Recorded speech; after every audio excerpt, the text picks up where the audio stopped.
Jean-Jacques Goldman continue à travailler dans l'ombre, pour d'autres artistes. Et pourtant, il semblerait qu'il ait fait une croix définitive sur une partie très importante de sa carrière. Difficile d'avoir des nouvelles de Jean-Jacques Goldman. Le chanteur de 72 ans n'a jamais vraiment arrêté de travailler, certes. Pour preuve, il a signé le titre Le bonheur est multicolore, pour la soprano anglaise Sarah Brightman, au mois de novembre dernier. Pour autant, la scène ne semble plus tellement l'intéresser. Ni le fait d'apparaître publiquement, malgré le fait qu'il reste l'indétrônable personnalité préférée des Français. S'il joue avec les mots, Jean-Jacques Goldman ne s'approcherait plus d'un seul instrument de musique.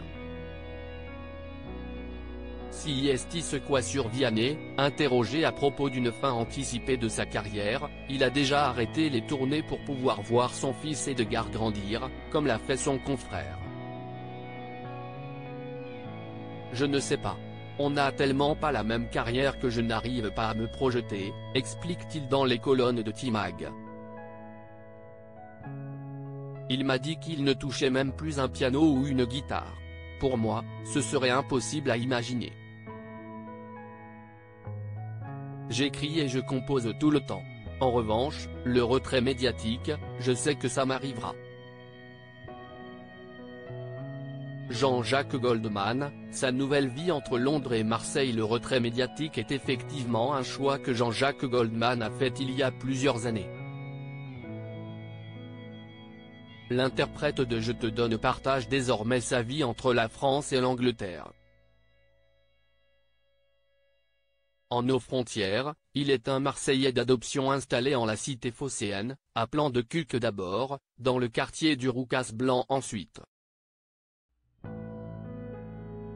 Il y vit avec son épouse, Nathalie Toualagier et leurs 3 filles, Maya, 2004, Kimi, 2005, et Rose, 2007.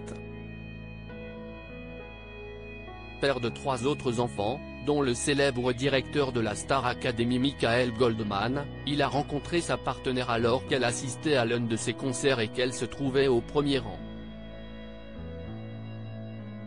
La rencontre est dingue, expliquait-on dans l'émission Dans le cœur des Français sur C8.